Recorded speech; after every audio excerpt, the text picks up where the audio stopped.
पारंपरिक नाची पर का लोकगीत सुनाने जा रही हूँ। पसंद है तो लाइक कीजिए, सब्सक्राइब कीजिए, शेयर कीजिए, कमेंट कीजिए, बेल आइकन दबाना मत भूलिए।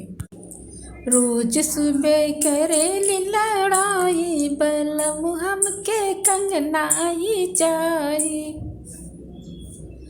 रोज सुबह करेली लड़ाई, बलम हमके कंगनाई चाहिए।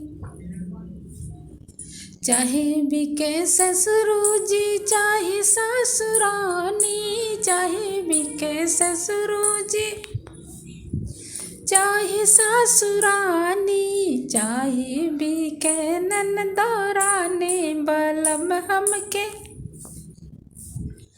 कंगना ही चाहे। चाहे बिके ननदरानी, बलम हमके कंगना ही चाहिए। रोज सुबह करेली लड़ाई, बलम हमके कंगना ही चाहिए।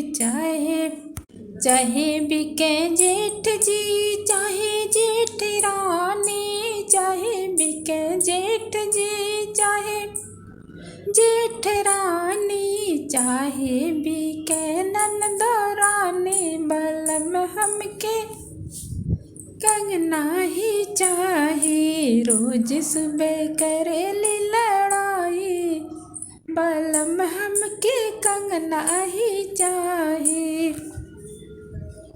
चाहे बिके देवर चाहे देवरानी, चाहे बिके देवर चाहे देवरानी, चाहे बिके ननदरानी, बलम हमके कंगना ही चाहिए। रोज सुबह करेली लड़ाई, बलम हमके कंगना ही चाहिए।